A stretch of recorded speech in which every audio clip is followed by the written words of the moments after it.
Welcome to Week 15. We got a awesome playoff edition yet again of Fantasy Football Dojo. I'm Mike Krause.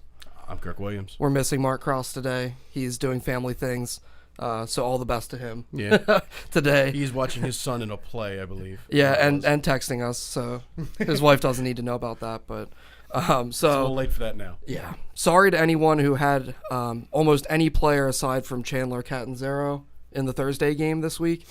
It was pretty bad. I had Trey Mason. I'm still hurting from that with a whopping 1.3 points. Semifinal playoffs and you get a 1.3 from a running back. That's pretty bad. It was awesome. But he was in my flex spot. The guy I'm playing against, I just have to hope he has someone that does nothing as well. So how about you? Did you have anyone on Thursday night? I did not. I was smart enough to stay away from that. You are lucky, sir. Actually, I'm sorry. Arizona's defense got me like 18 points in one league, so I can deal with that. Bad. That's a good start to the week. I actually dropped Catanzaro like 3 weeks ago. Yeah. So I think. There's a lot of good kickers this year, actually. Yeah, that's true. Because a lot of teams can't get in the end zone. Mm-hmm. All right, so let's get started with the biggest news of the day, at least in our worlds, because we both own him in different leagues. Julio Jones is out against probably the worst pass defense in the league, so that kills you. But hopefully you planned ahead. It sucked because they were talking about that Ike Taylor was going to be on him all week because he is the Steelers' #1 corner, and Ike Taylor he couldn't cover a cheesesteak. I mean, it's terrible, and I'd love to cover a cheesesteak right now. Yeah, actually, I would too. But the thing is, and it figures it's Julio Jones coming off the #1 performance for a wide receiver the entire season. Yeah. And he gets hit on his last catch of the game. And as soon as we were both watching the game, and as soon as he started limping, we both immediately said he's not going to play next week. No. That's just how it goes. I'm glad, though, they actually said he's out. He's not going to play the Calvin Johnson, I'm sort of injured decoy role. Honestly, I was hoping the fact that they were saying he could barely walk was a decoy in itself, and he was going to come out running 4.2 speed. You were hoping the other way. Yeah, no. I was hoping the slow play. So, in that case, if you planned ahead, you may have went and picked up Harry Douglas. Not a real sexy name in the fantasy industry, but when Roddy White was out last year, he put up pretty good numbers. So, he could be a start in a league that only had 4 teams going to the playoffs. My brother and I share a team, and we have Julio Jones, and we had Brandon Marshall. That was cool. So now we are starting Harry Douglas today. Scares me, but he could easily put up large numbers against what is the Swiss cheese defense from the Pittsburgh Steelers. It's funny. It's Swiss cheese, but it smells like Limburger. Yeah. Oh, it stinks. So in the rest of this game, we'll start with that game. Pittsburgh at Atlanta. What else can you say about this game? So it's going to be indoors. Atlanta loves playing indoors in their home stadium. They do. So again, I hate to say it, Steven Jackson is a play today. He actually had he's had 2 good games. He in a keeps row. putting up numbers. I don't know how he's doing it because it won't be for much longer. And I was actually rooting for Steven Jackson last week because our fellow compatriot in our league, Maurice, who was you saw him during the draft. Yeah. He had Steven Jackson, and that's he needed a big game from Steven Jackson and Jordy Nelson.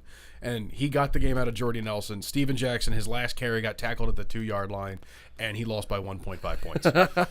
So I felt bad. I felt pretty bad for Happy Maurice. trails. Yeah, I felt pretty bad for good old Pete Welcome Chan. to your first year of fantasy football. Hey, you know what? His first year ever, he made it to the playoffs, so it's impressive. And he Yes. was the #3 seed. So He did. I got to give him credit. So that's a good year for him, but that's a bittersweet ending. But that being said, the Steelers' run defense isn't nearly as bad as their passing offense. No. And let's be honest, since there's so many holes in the Falcons' defense, they're going to be throwing the ball all day. Yeah, I mean he's not a volume play. Let's put it that way. No. But he's going to get some quality carries. So if you've got other running back concerns, he's not a bad start.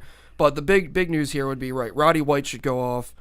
Matt Ryan has been putting up really good numbers, mainly because of Julio Jones. But I still think anyone that's on the field for Atlanta on a passing down has a chance to go off. Absolutely. Even the little guys that you're not going to play, both figuratively and literally, like Devontae Freeman. Yep. Any of those guys can take one to the house at any point. They're pretty talented. The only one I would really stay away from is any kind of a bank is Devin Hester.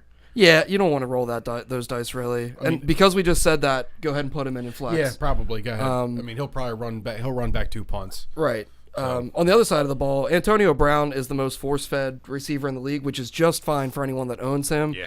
He's durable, apparently. He will catch the ball 140 times or something this year.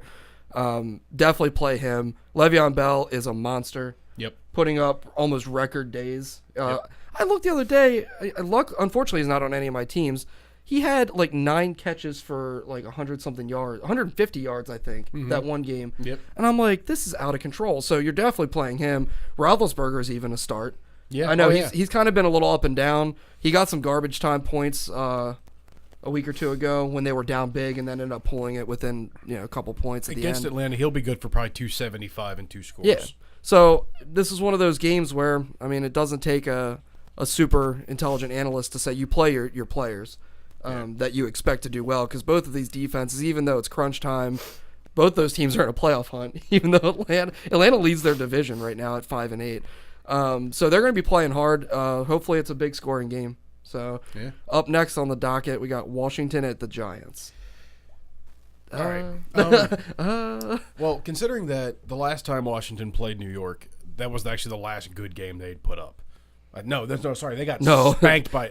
Sorry, that was the game that ruined my vacation when I was in Ocean City because I started through 5 picks. Yeah, I started Kirk Cousins. Well, do we know if Colt McCoy is going to play this week yet? All reports as of up to now say yes, but we'll keep checking on that throughout the day, throughout the show rather. If he does play, even though I have no choice, you sit Alfred Morris. Apparently, when RG3 is not in a game, Alfred Morris can't run. He forgets how to run. I'm serious. He might as well be running in rain boots filled with tadpoles because he just can't get off the line. He can't find a hole anywhere. Now, if Colt McCoy is playing, he is definitely playing. Okay. McCoy was medically cleared. Will start. Okay, that hurts Deshaun Jackson's value as well. Even though Deshaun Jackson will play this week, Colt McCoy just does not have the arm to get it down the field to him. And right now, none of the receivers are even getting separation in short yardage situations. So really, you're probably looking at Matthews. What the hell is his name? What was that? I'm sorry. Roberts. Thank you. Yeah, Andre Roberts. Yeah, Andre Roberts. Yeah. Look for Roberts and Jordan Reed probably have better games. I do like Jordan Reed today. I wouldn't take any of the receivers, honestly, on the Redskins. If you have Deshaun Jackson and he's back from injury, obviously, you may have to start him, and he can always go for home runs. Even though McCoy's got old al dente noodle arm. He can still sling it 30 yards, and then he can take it another 70. So he can drive it home for about 30, 35. He's deadly at 30 yards. To tell you how bad the receiving situation is in Washington, Pierre Garçon has the lowest number of targets on the team and leads the team in catches at 58 catches. Yeah, it's been a bad year for anyone that even remotely bought into anything fantasy-wise for the Redskins, except for Alfred Morris. He's been pretty good. He's been up and down. Like this past week, he gave me 2.9 points. In standard scoring, I should say. Because he's not a PPR guy. But, I mean, when you're looking at straight up just touchdowns and yards, he's been pretty good. He's got 7 touchdowns on the year, yeah. Except for Roy Halou is right behind him with 5, the vulture that is Roy Halou Jr. I think I could say this. Screw Roy Halou. Honestly, I'd love to see him as a solo back in another offense. Well, yeah. Honestly, I'd love to see what he could do in a Gary Kubiak offense because, let's face it, Gary Kubiak, all he does is produce 1,000-yard rushers. Yeah. And I think Halou would be a great choice then, but... I mean, me and you could be thunder and lightning on a Kubiak offense, so... Hey, we're thunder and lightning in bowling, so that's another story. All right, let's get rid of that. Oh, I'm sorry. Oh. No, we didn't even talk about the Giants. Yeah, you definitely play Odell Beckham Jr. because he's going to destroy anyone that's covering him. Not? Yeah, that's a given.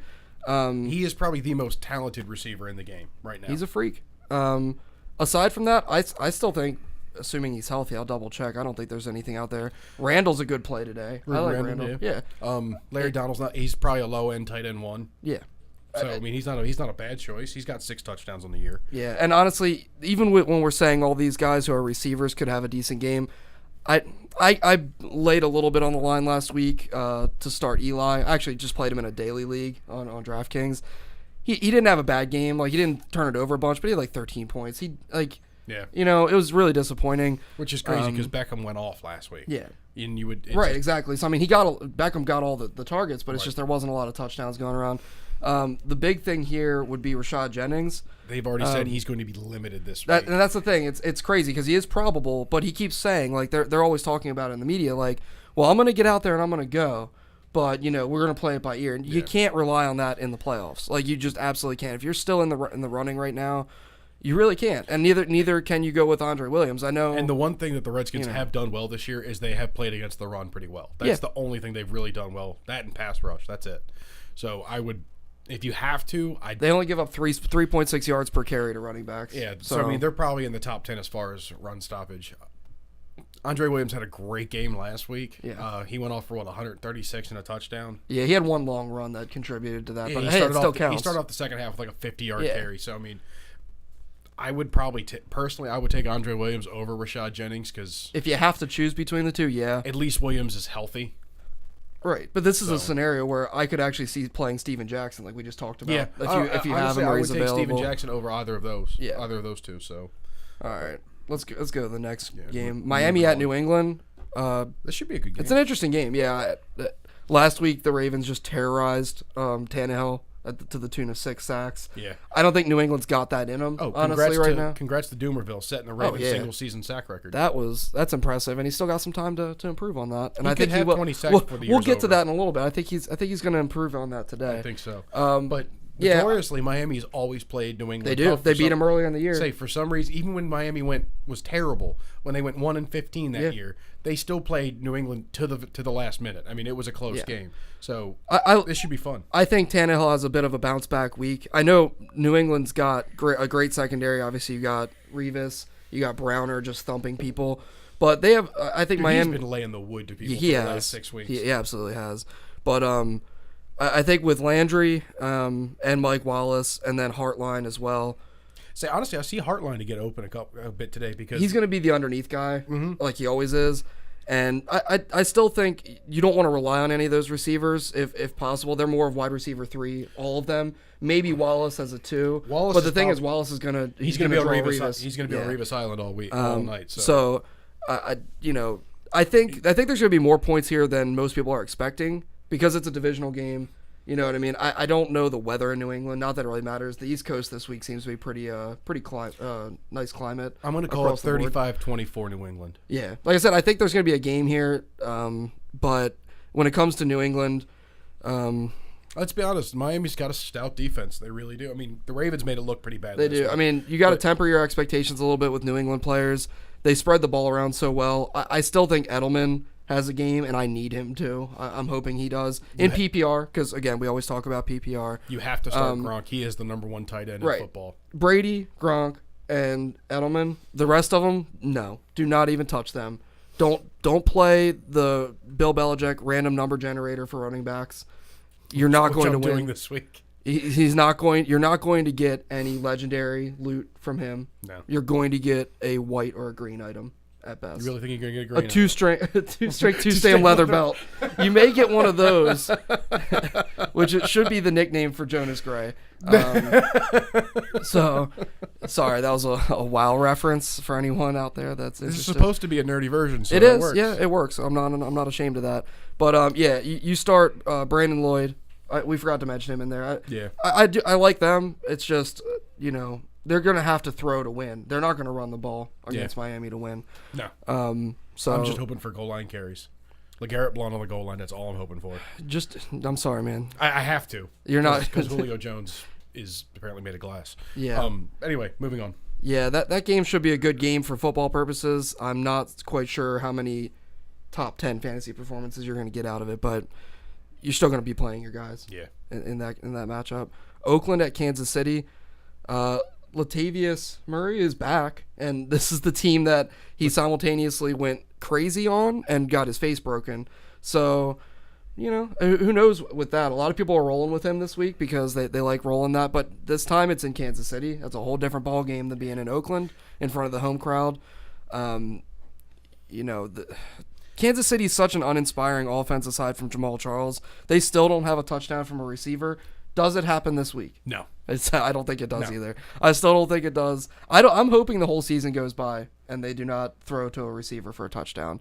Travis Kelce is a good play today. Yeah, absolutely. Kelce's a great play. The only touchdowns you're going to see today are passing touchdown to Jamal Charles, rushing touchdown to Jamal Charles, maybe a passing touchdown to Travis Kelce. Yeah, Jamal Charles, I hope, has this should be a ridiculous game. Damn near a career day. Yeah. Just because Oakland is that bad. Their rushing defense is terrible. They're almost 5 yards a carry they're allowing. It's got to be very close. I could definitely look it up, but it's up there. It's definitely up there. Derek Carr busted out last week with a very nice game. I still don't trust him against a division rival though, Kansas City. Here it is. Points per game for Oakland, 31st. Yards per game, 32nd. Passing yards per game allowed, 25th, and rushing yards per game allowed, 32nd. Nice. This should be. So imagine Jamal Charles to have 50 yards and maybe a touchdown. Yeah. Knowing our luck. Yeah, right. So, anyone out there that somehow made the playoffs and is throwing out James Jones or is plugging and playing Latavius Murray, good luck to you. But I wouldn't play anybody on Oakland. I just wouldn't. I can't endorse anyone on Oakland this week. Murray's your safest bet, but if you have a better option, which there are, go with them. You have to think Steven Jackson. He's a better option. Right. I mean, Latavius Murray is obviously your definition of a boom or bust flex, or running back too, because he has the ceiling to definitely put up starting running back numbers. Absolutely. But obviously, with a recent concussion injury, another one of those hits could put him right out by the same team that did it to him last time. But you don't play for injuries; you just play for points. So, I wouldn't blame anyone for starting him. I can't endorse it though. I play Kansas City's defense this week. Yeah, although Oakland has a tendency to really, thrive in garbage time, and also, I meant Oakland. Did I say Oakland or Kansas? You said Oakland. Okay, yeah. And Kansas City doesn't ever get separation from teams typically because they're not an explosive offense aside from Charles. Which is why there's really not going to be any garbage time this week. And that's what I'm saying. So I feel you on that one, but say that Justin Houston's having a career year. I mean, he's already at 16 sacks, so he's up there at the league leaders with Doomerville. Yeah, so Kansas City is definitely going to get some turnovers and could potentially, get some special teams help in there too. Yeah. So, definitely not a bad play for that. That's kind of an ugly game, but let's go Jamal Charles. Let's do that. Yeah. Houston at Indianapolis. Houston's back into the playoff picture. They're going to be playing hard.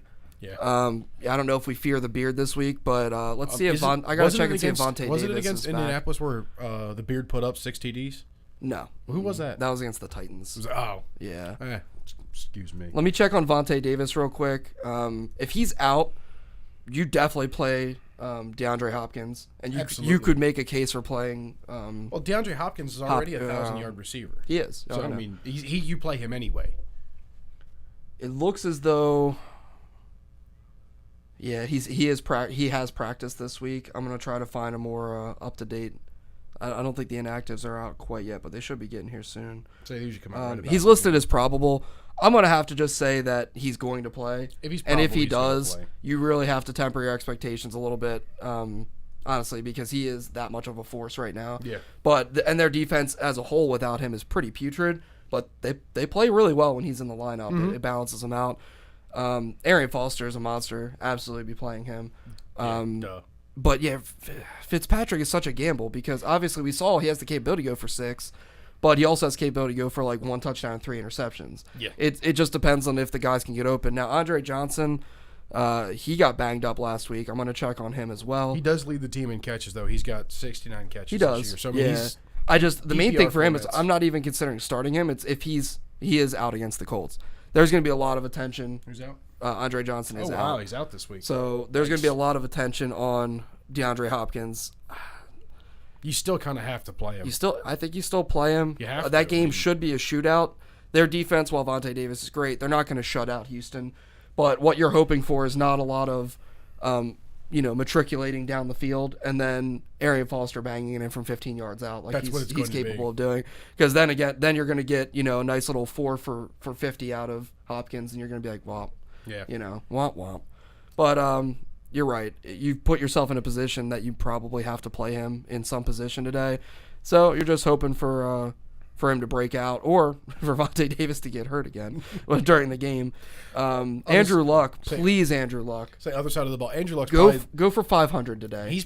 He's probably the number 2 quarterback play this week, only behind Aaron Rodgers.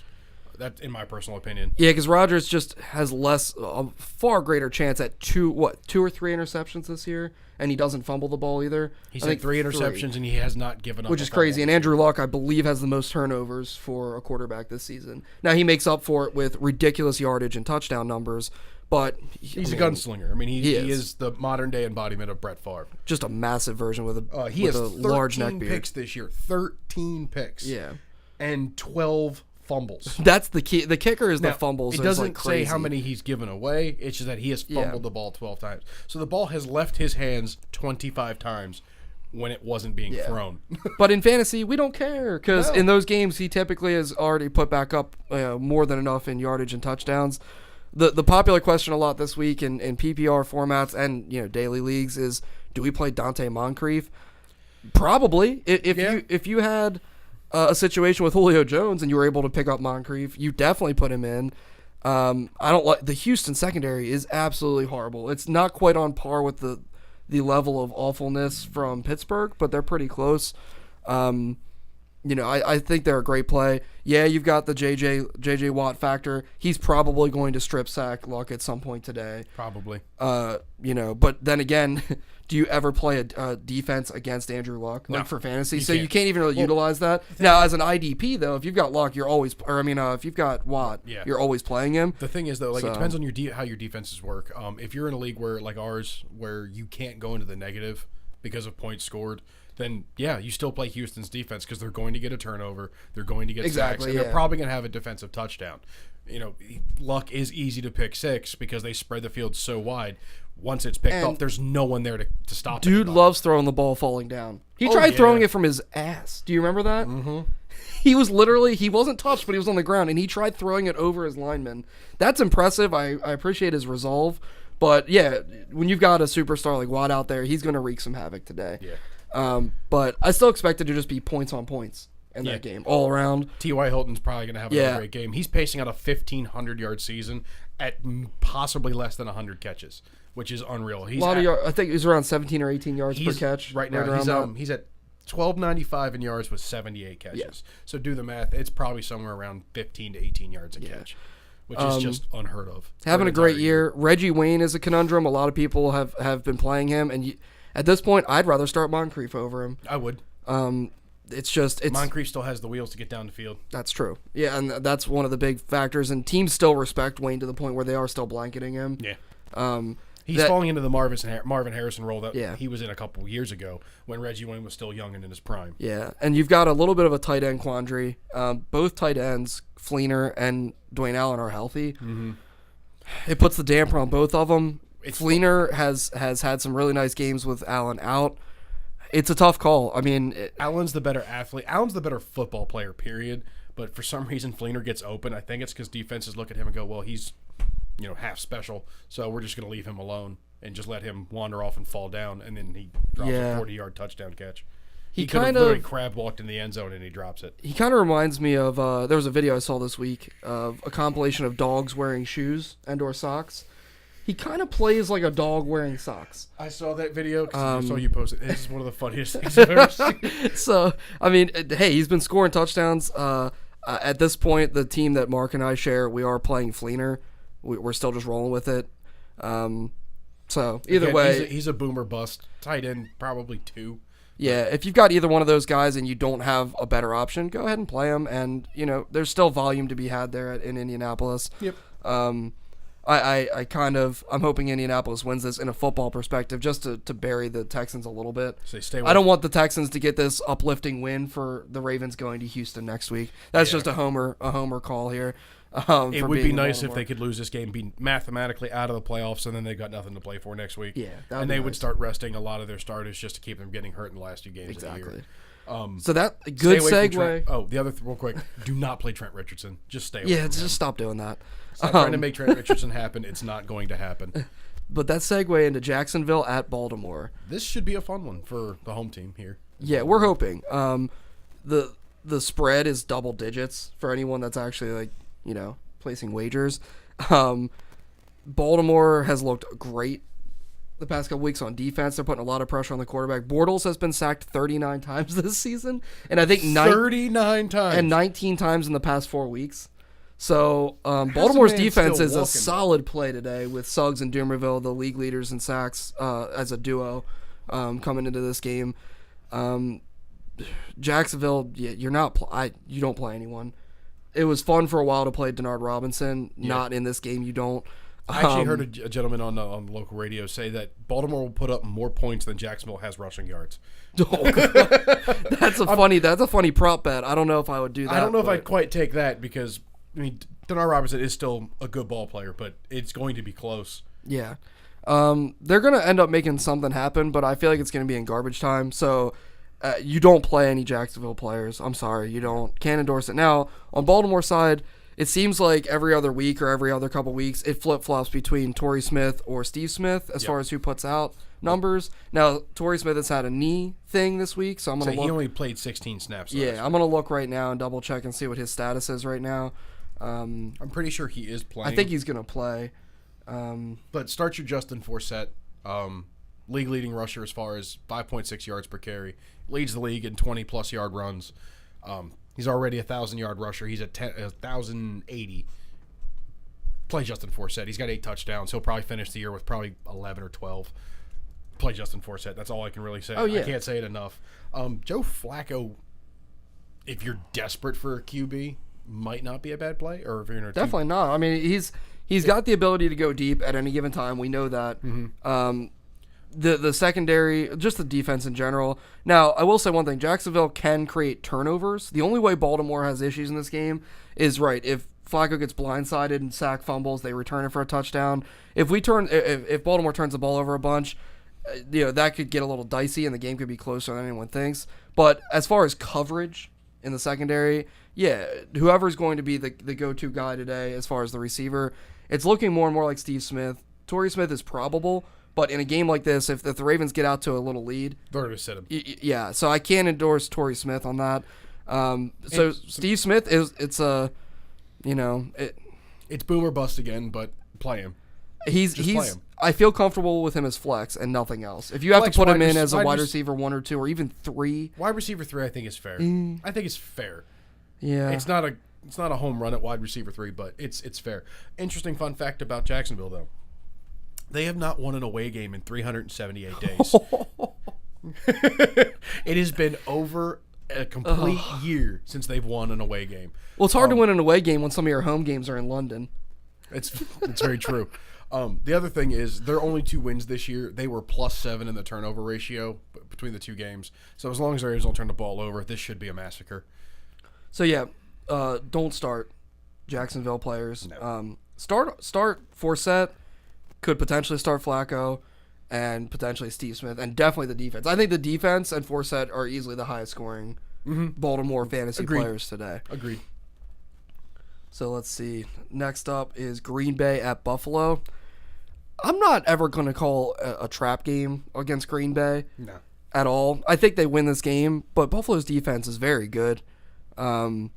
It's away from Lambeau, but obviously, Aaron Rodgers, ridiculous season right now. Randall Cobb and Jordy Nelson just keep putting up numbers. Nelson more with the big play. So if you're in a league that does reward for 40-plus yard plays, which I'm in a couple of those, Nelson is such an MVP in that league. He's up there with the best of them because he just keeps breaking big plays. But Cobb, you can make a case to start both of them every week, even if you had them on the same team, because he gets between the 20s. He gets a lot of catches. He still has the ability to get yak. He's not always the big play touchdown guy, and you don't see him a whole lot in the red zone because they don't ever get in the red zone because they score from 50 yards out a lot. Buffalo, a lot of people have been talking about potentially, flexing in Robert Woods. Teams are still clamping down on Sammy Watkins quite a bit for good reason. So he's the only real super legit target. Woods is a good talent, though. He's showing that when he has the ability to not, to maybe have someone's second corner on him. Again, the guy's still young. I believe he's in his second year. But he's got some talent, and, I don't think Buffalo's going to get totally blown out. Green Bay has come out swinging in a lot of their games, but not all. It's not a guarantee that they're going to come out and put up 28 points in the first half and have, a 21-point lead at halftime. I think this game could be closer than a lot of people think. As for fantasy purposes, that actually favors Green Bay, any Green Bay players, because, they're not going to kind of lay off the gas pedal in the second half. I'm hoping this game stays close all the way through. Buffalo's running back roulette, stay away from it. Not that anyone should have anyone on that team at this point. But Actually, interesting development in Green Bay's backfield. yeah, They said that's this true. week that Eddie Lacy and James Starks are going to be splitting carries pretty much down the middle today. And the interesting part about that is if you're in PPR, which I hope you are, that should be our slogan. Starks is a nice play in that because he gets a lot of little scheduled screens and dump offs. Yeah. And he's pretty talented. He's a hard runner. He puts his head down and goes downhill. Yeah. So yeah, no, that's a good point. He could be a really sneaky flex play for someone. I think if you're lucky enough to just have him stashed away, that is a really sneaky. It's ballsy, but it's a sneaky, awesome flex. Yeah, like if you're going up against someone in some of my leagues where you're not looking good as far as the matchups for a lot of your players, and you need like that lottery player just to see if they hit big. So you need the Hail Mary. Yeah, Hail Mary toss. he Why can not? definitely do it. He's pretty talented. Jordy Nelson though, 12 touchdowns this year. Yeah. I did not know it was. That Oh yeah, many. yeah. He's having a nice year, to say the least. And a lot of people in fantasy got him in a standard 10, 12 team format, second round or maybe even even third. third round. Right, and if you got him in the third round, you're just laughing all the way to the bank because people like Calvin Johnson, Jimmy Graham, all these guys, Julio Jones, Brandon Marshall, who did have some really big games, but he's broken now. So you're just cackling right now because you've got a guy who apparently doesn't get hurt, has the best quarterback in the league, and they're just steamrolling people. He doesn't get hurt because he is too damn fast. No one touches him. People That's a good don't point. realize just how fast Jordy Nelson is. He is probably top 4 fastest receivers that actually are starters in the league. He's got to be up there. I mean, there's some freaks that never catch the ball though, but as Yeah. far as like people who get a large amount of targets, yeah, you could be right Speaking on of that. which, jumping back to the Ravens game real quick, Deontay Thompson was signed off the practice squad by the Buffalo Bills. Wow. Now, granted, I thought he should have gotten a chance this year. He might get a shot today. Who knows? Because the guy legit has 4.2 speed. It's basically an audition. Yeah, let's take a look. You're definitely not playing in fantasy, but it could be an interesting side note for anyone in the country. But I mean, Baltimore fans in general, to see if he does anything up there, it would be a little bittersweet if he goes off for some reason. It wouldn't be a bad idea if you have just an empty bench spot that you know you're not going to use next week. Because if you make it to the finals, just stash him away. Go pick him up. He'll At this be point, there. right? At this point in the game, it's right. If you've got some people that are just collecting dust anyway, it's not it couldn't be a bad idea if you're in especially a 3 wide receiver format. It can't hurt you, and who knows? Like I said, maybe he does go off today. I don't know if Orton quite has the arm to get it down there because he's got Colt McCoy syndrome. Yeah, but you never know. Yeah, So. it's worth a look into. So now we've got the Tampa Bay at Carolina game. Cam Newton. The meme you sent me this week with the little kid from the commercial loosening his arm because Cam Newton's Newton out. broke his back. I'm just loosening my arm. So you've got Derek Anderson, in at quarterback for Carolina. Don't play him, and that really hurts Kelvin Benjamin's status. I'm sorry, it does. It's bad news. If you had Kelvin Benjamin, really temper your expectations today. It ups Greg Olson's though. Dump offs. Yeah. Short protection passes. Tampa Bay. Mike Evans, you need him to put up numbers for you today if you have him on your team. I think he's going to. Carolina's not the greatest in the secondary, and I think McCown's going to be slinging it. I don't think he's going to have a lot of pressure on him today. So I think you definitely start Mike Evans. Vincent Jackson eclipsed 100 yards last week. I'm almost positive. We'd have to double check on that, but still leads the team in catches too. Yeah. So I mean, in PPR, you're not really expecting a lot of touchdowns out of him. McCown has definitely proven that he loves to go to Mike Evans in the red zone for good reason. But Vincent Jackson's a pretty good play as well. Not a high-level play, but a good play. Mm-hmm. And then you got Jonathan Stewart getting the start again today. Winoff, he's another guy last week that had a 60-plus yard run to boost his stats and to help everyone in fantasy land that took a chance on him. I'd like him this week, too. I tried to get him in a few formats where I had some people that were iffy. If you got him, play him. I think he is a good start. It's sad that I'm saying that. At the beginning of the season, that's one of those things. If you said week 15, you're endorsing Jonathan Stewart, I'd be like, no, you can go jump off a bridge because that's not happening. But it happened. The only reason I endorse Jon Stewart is to bring it back to the Daily Show. That's the only Jon Stewart I endorse. Nice. So yeah, enough of that game. Cincinnati at Cleveland. It's the Manziel show today. My dream for this year has finally been Your bubble squashed. got burst. Yeah. My bubble was burst. I wanted Brian Hoyer to. He lasted a lot longer than I thought he would have. I gotta be honest. And honestly, this is unheard of for a team to have a winning record, technically be in a playoff hunt, and then swap their quarterback out. Even though Hoyer is struggling, this is unheard of. Well, it's also unheard of that a team would let a guy go out there and keep putting up 230 yards and 3 interceptions a game, week in and week out, and squeak out wins. Most of the time teams would drop that after about the second week of that nonsense. Yeah. So, this is in real football and in fantasy. This is not the time to be gambling on a rookie that is not your prototypical quarterback. More power to you if you want to go out there and try that this week. I'm not one that's going to be doing that, but it'll be fun to watch. I think Cincinnati is drooling at this opportunity because he's pretty wild with the ball. I mean, you could see a couple turnovers here easily.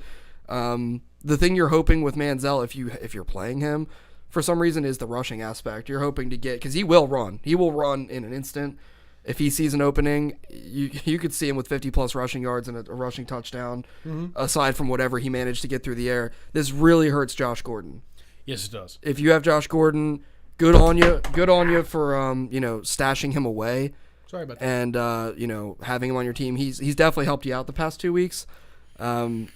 Your chances of getting anything out of Josh Gordon today that's productive, it really went down the tubes, in my opinion. I could be wrong, but I don't think I am. So in that instance, this game could get real ugly. The only good thing that you have going for you is that Manziel and Hoyer have both been practicing with the first teams for the last few weeks. Honestly, I think it hurts Cincinnati's defense more than it does anything because they're not prepared for a Manziel type quarterback.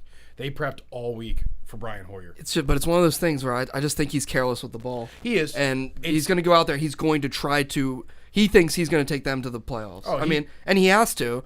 That's him. And if you're the quarterback coming in that situation, you've got to have infinite confidence in yourself. But I think he might end up getting a little shell shocked if he either gets plowed in the first set of downs by one of the linebackers from Cincinnati. I'm hoping Dunlap comes off the corner and literally tries to break every rib in his body. Get the Cam Newton flak jacket. You're going to need it today. So it'll be fun to watch. On the Cincinnati side, if you're still playing running back roulette there, like I am, unfortunately, I'm still starting Jeremy Hill. Absolutely.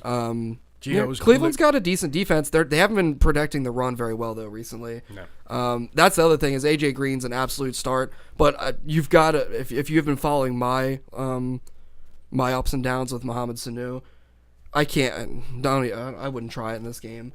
Honestly, it's one of those games that could be ugly with a lot of running. I feel this game's going to be a lot of on the ground play. So AJ Green's going to still have a good game because he's AJ Green. Yeah. Even Joe Hayden, I know Hayden's a great corner. It doesn't matter. AJ Green's a better receiver than Hayden is a corner. AJ Green is a quality such as Julio Jones, and Julio Jones made Joe Hayden look horrid. Yeah. So he basically gave him his jersey at the end and probably didn't take his. No. So you know what I mean? Like here, you can remember this for the rest of your life. Give it to your kids and your grandkids. That day I torched you. So yeah, he just takes Hayden's jersey and lights it on fire. So yeah, Dalton's a scary play today. There's no reason to play. There is never a reason to play Andy Dalton. No, there isn't. Period. I don't care if he's playing John Carroll High School. There's no reason to play Andy Dalton. So Jeremy Hill is a good play, and AJ Green. Aside from that, I can't really see playing anyone. You could probably flex Isaiah Crowell. I mean, he does lead the team in touchdowns. I've danced with that guy so far a couple weeks, but the thing is, this will be the week Terrence West goes off. That's the thing. They're both healthy and they're both going to play. So I'm kind of over that right now. The overall theme today, and it's not because we're lazy. In the playoffs, you start your studs. Yeah. You don't second guess yourself, unless it is one of those injury weirdnesses. Like I said, Julio Jones, obviously, if he was still like questionable, you probably have to bench him because you can't take a 0. Yeah. But other than that, you start the guys that you drafted that have done well for you and that you trust. Even matchup wise, if you're playing the matchup game, you still got to play the guys that you can trust in. Because you know what? It's a lot better to play the guys that you think can win and walk away saying, I did what I could, than playing a bunch of scratch-off tickets in your lineup and being like, I was an idiot. See, I was a complete idiot. Case in point, Maurice last week, he sat Doug Baldwin.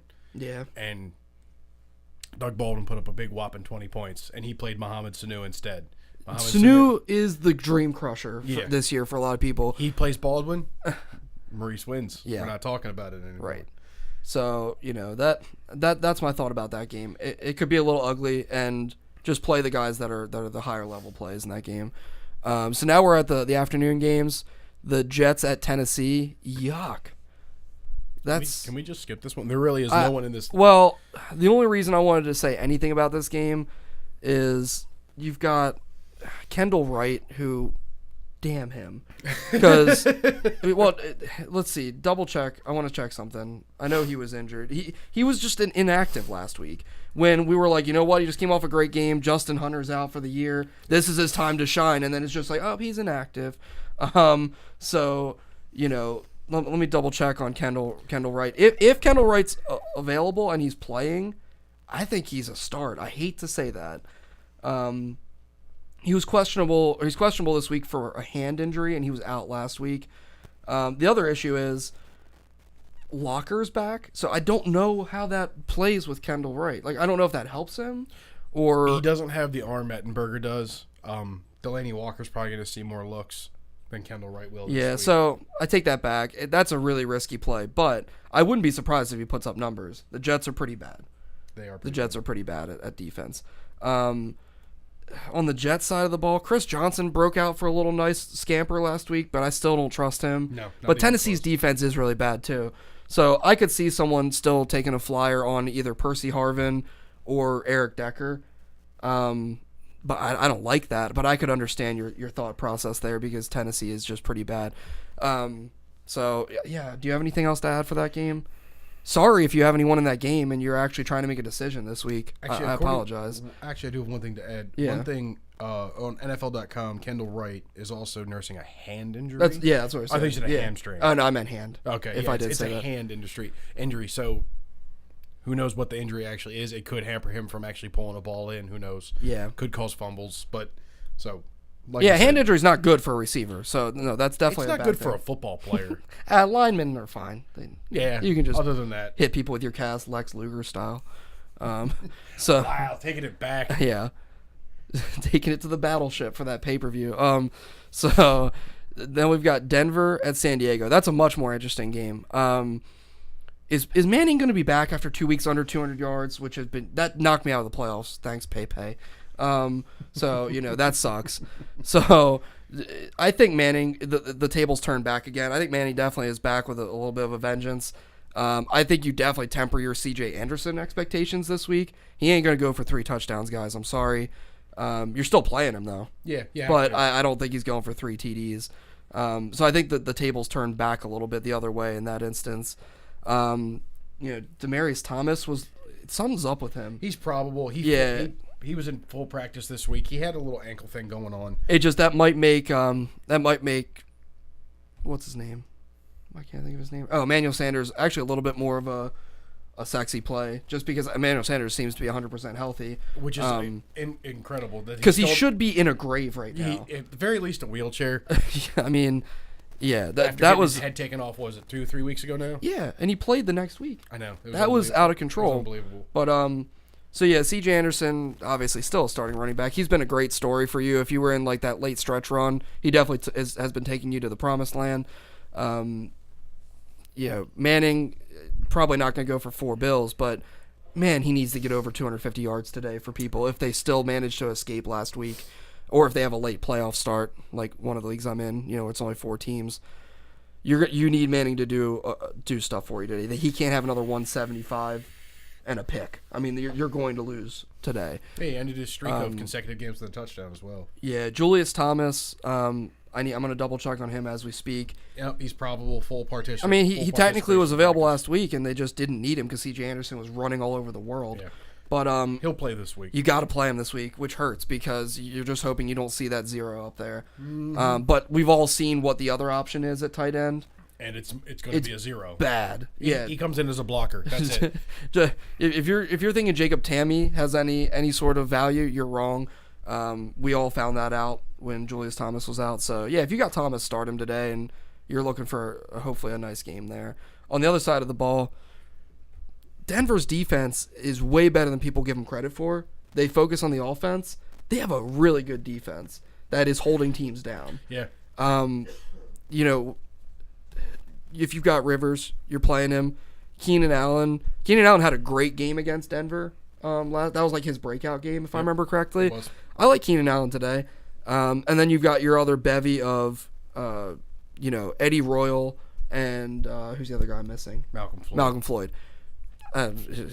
You can go ahead and try those guys if you want. Someone's going to get some points out of the two, but I hate even trying to pick them every week. It's tough. Yeah. If you had to pick one, Malcolm Floyd is the better physical talent, and he's a red zone target. So I think he's got a higher ceiling. Yeah. I like Gates today too. Oh, yeah. This is a big time game, and he shows up in big time games, and he's looked really good the past couple weeks. Couple of injury notes on Chargers. The Chargers side, Phillip Rivers has been nursing a pectoral injury, which is never good. Luckily, it's not his throwing side, so it helps. And Ryan Matthews is questionable with an ankle injury. Now, granted, you really shouldn't be playing Matthews anyway unless you're in desperation, but at this point, stay away from him. Denver's defense has been playing too well against the run. They've been playing too well, period. And the Chargers are going to have to throw the ball this week. They're going to have to. Yeah, as much as Manning's a big name and we love the stats that he typically puts up, the reason that the Broncos are in this position right now that they're in, which is a good one, is their defense. Yeah. They ended up winning a game where Manning didn't throw a touchdown and went under 200 yards. Yeah. So their running back and their defense, I should say, have been stepping up for them. So I guess that's about it about that game. It should be a good game, and you play your main players. But I would be iffy on starting Matthews. I agree. I don't like that. Minnesota at Detroit. Minnesota and then New York Jets played a wild one last week. There were points to be had apparently in that game. No one saw that coming. In this case, they're in Detroit. Detroit is trying to really lock up some sort of home field in the NFC. I wouldn't play anyone on Minnesota. That's going to be a bloodbath. As far as Detroit players, I would stay. Well, no, I take that back. If you have Joique Bell, play him. The whole Reggie Bush threatening to play every week is getting old, and I don't buy it because even if he plays, he's not a start. He's limited participation in practice this week. He's still listed as questionable. Even if he does play, he's not going to do it. Bell drops 2 touchdowns last week. Bell is the guy right now. Yeah. Stafford, we'll say it every week now. What a weird year he's had. I know Johnson was out a lot, but you've got 2 guys. Even when Johnson was out, you have a guy like Golden Tate, and you've got under 20 touchdowns on the year. I mean, that's just a weird year. It's hard to, he can go off for 400 at any point, especially with Calvin Johnson in there. And in this instance, Minnesota doesn't have a super bad defense, but I don't think there's anyone really covering Calvin Johnson at this point. No. So you could start Stafford, but I definitely like Calvin Johnson. Golden Tate, when Johnson came back, he hasn't been as strong as he was, obviously, with Johnson out. He really hasn't found the red zone, but he's still getting catches. Yeah, he's still a good play. I like him today. PPR format, play Golden Tate. Standard scoring, you might want to stay away from him. Yeah, because he's going to be limited on his touchdown capabilities for sure. Yep. On the Minnesota side, I don't really know what to really endorse here because... what happened to them signing Ben Tate? They signed him and he hasn't done anything. Yeah, I haven't even heard his name. It's... They're out of it. I mean, I don't know what they have to play for at this point, and you don't like that in this scenario if you're a fantasy owner. True. And if you had anyone, you're taking a chance on one of their young receivers at this point. But that's it. I mean, because if you were playing anyone, it was McKinnon, and he's out for good. Yeah. So. We can just move on from that. Minnesota's defense had a really good week last week, by the way. But again, it was against the Jets. Right. You can't really expect that against the Lions. But I wouldn't blame you for trying to start on them just to see if they can get some turnovers. Stafford will throw some picks from time to time. But, I wouldn't play him. But I could see why you would. So we're running a little short. We ran a little late to start. So we're gonna make sure we cover stuff. We're almost done here. San Francisco at Seattle. Seattle's just been on a rampage. San Francisco has trouble putting up points. You can see where we're going there. I don't see how. I don't get it. You have Anquan Bolden, Michael Crabtree, probably one of the most physical tight ends in Vernon Davis, and you have that guy. He disappeared this year. And you also have Frank Gore and Carlos Hyde. You've got a dual running back set up. How do you not put up 35 points a game? It all could lead back to this guy named Colin Kaepernick. And the thing is, I mean, if Kaepernick would just set his feet, stand tall in the pocket, and throw the ball, it would work. They've been dealing with a lot of injuries. I will say that. Not that it's a super, eligible excuse at this point. But in this game today, it boggles my mind how they don't put up 30 points. yeah, a game. I know. I mean, Seattle. I like Seattle today. Oh, yeah. I mean, I know. obviously, I like their defense a lot. If you have their defense and you didn't drop them earlier in the season when they were kind of mediocre, you're getting rewarded. And this will be another game today. I know it's a hot division rivalry. It's an elimination game for San Francisco, but they're going to Seattle. It's not happening. No. I don't see that. I could see them putting up less than 14 points. And in that case, yeah, you're struggling to start anyone on San Francisco. Maybe Bolden, just because, again, he's that guy that will catch anything that's thrown to him. Because Bolden's going to be coming out of the slot. Sherman doesn't cover the slot receiver ever. Not typically. He should probably be. He'll be all over Michael Crabtree more than likely. Yeah, and I think Crabtree gets eaten alive in that matchup. Kaepernick loves throwing to Richard Sherman also. He does. It's been documented He's now. completed a lot of passes to Richard Sherman. So, yeah, in that instance, Seattle, Lynch is still running strong. Even though he's probably going to retire. Yeah. He just could. He has the look. He just does not give He just a doesn't good care. goddamn about playing football anymore. He really doesn't care. But you still play him. Have to. And then Russell Wilson every week is an interesting question.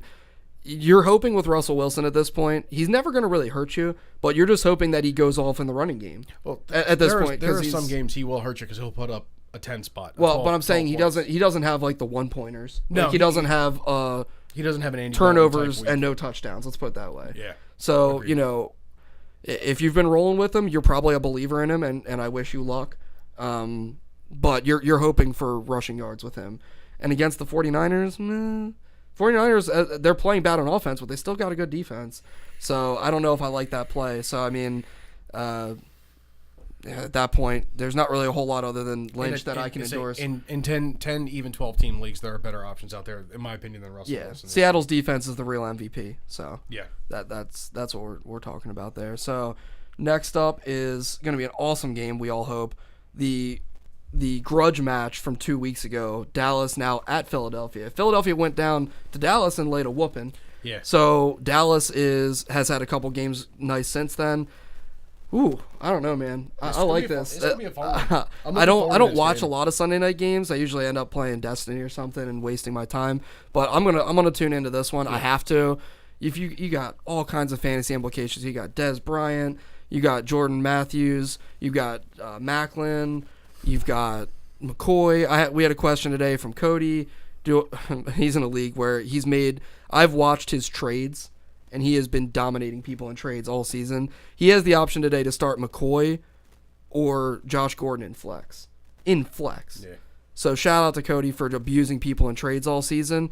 And I definitely said you start McCoy there. So we discussed this a little bit earlier. Yeah. Only because of the Manziel factor. Right. If it were, I hate to say this, if it were freaking Hoyer, I'd still almost say because of PPR and stuff, like you're almost guaranteed double-digit points, whereas McCoy has laid some stinkers this year. Mm-hmm. But, again, what did we say? You go with your talent. You drafted him high. He had a great game last time against Dallas. The only reason you didn't draft Gordon high is because you knew he was suspended. Well, yeah, but I'm saying even if they were both available at that point, there's still a lot of people that absolutely would have taken McCoy over Gordon. Oh, absolutely. Even coming off the year that Gordon had last year, no doubt. Because look at the year McCoy came off of. Yeah. In this instance, Sanchez, I hate to say it, I'm starting Mark Sanchez in this league this week. Well, because also Cam Newton. Well, Cam Newton rolled his car.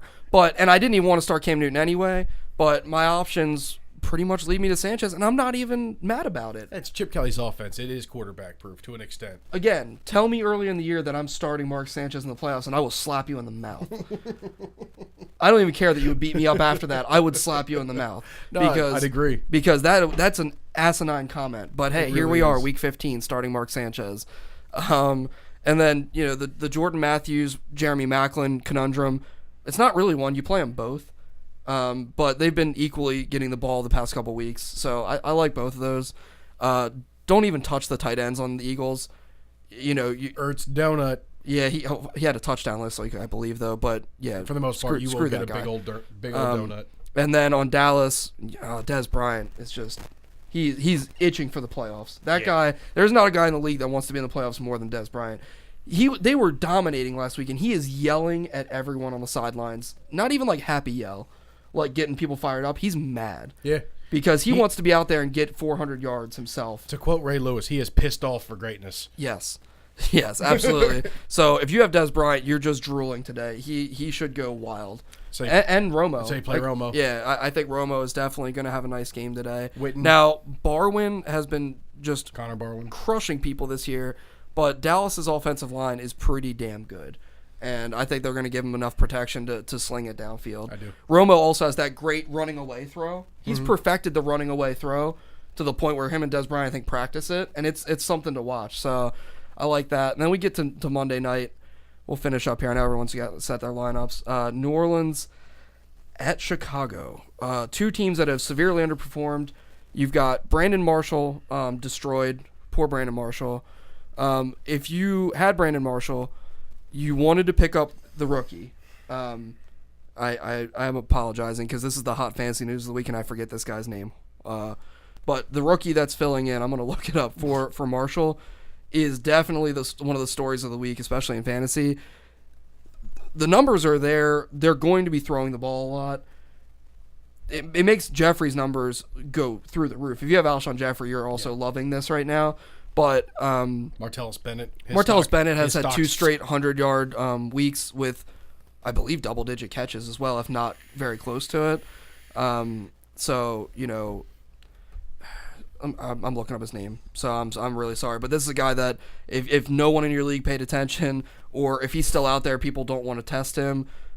He could easily be a guy that you'd want to consider picking up and plugging in because they're going to have to throw the ball to win. I think Drew Brees definitely has a nice game today. You can't argue with that. Even though he's been disappointing this year in some instances, you know, you're still looking. I gotta be honest, can't find his name. It's the rookie that's starting for the Bears. I don't want to drag this out any longer. And then Forte should have a really nice game. So all the Bears, except for, I know you're starting Cutler and you're praying. I'd say he's the most sketchy play on the Bears offense today, aside from the rookie. You got the name? No. I'm looking. Oh man, we apologize. So on the other side of the ball, Kenny Stills had a couple of really nice weeks. Yeah, I think you can start Stills this week. I would definitely start him over Colston. I know that's usually like, who do we start? Stills has the larger amount of talent right now. He's a younger, fresher legs. Jimmy Graham, you're definitely playing him if you've got him. So, I mean, yeah. What else is there to say about that? Ingram had a really down week, especially against the Ravens, and then since then he hasn't really busted out. If there's ever a week for him to come back to the stats he had earlier in the season, it's against the Bears. The Bears are just they find ways to lose games. They do.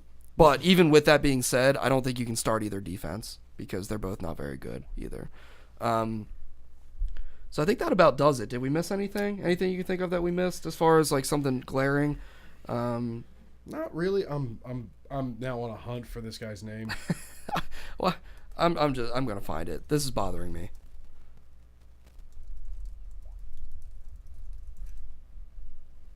Oh, Marcus Wilson. Ah, there you go. So it's Marquess Wilson. So had really good stats in college. Looks to be a pretty good player. I wouldn't blame you for playing him. That is when we're talking about the theories of starting your guys, your go-to, or having the scratch-off tickets in your lineup. Yeah, this guy's a Powerball ticket, basically. He's not even a scratch-off. Like, he is a long shot, but he could pay off huge. You have him on your team. I know. And I know I did. And you couldn't even think of his name. I wasn't looking at my lineup. I was trying to use the Google machine. But no, well, that's also because I put in the waiver claim and I didn't think I'd get him. Yeah. So I didn't even know he was on my team this morning. I'm not playing him. I just checked. But I kept him in case I'm in it next week and he goes off. So, yeah, even if you don't think you need to play him this week and he's available, people are sleeping, go grab him. Because after Monday night, he could be the guy that everyone's putting in the waiver claim for. So you don't want to be left out if you're in your championship and have some other concerns. So that about does it. Thanks for joining us. Sorry we started late. We apologize. We will be back next week, and I believe we're still going to do a Week 17 show because there are some leagues that go to Week 17. Yep. I'm sorry if you're in one of those because that is a bad spot to be in. But luckily this year, most teams are still in the playoff hunt till the end. Yeah. Even guys like Aaron Rodgers, they're jockeying for a home playoff game throughout. So I think we're not going to have to deal with too much sitting this year. And which honestly, is it'll great. kind of be a recap show for our league as well. Yeah, we'll definitely run down. We'll crown a champion. Yeah. Yep. So, I all might right. even get bored at work and fab one up. Who knows? I hope you do make us a trophy. That would be fantastic. So, all right. Well, I'm Mike Kraus, I'm Kirk Williams. and good luck today, guys.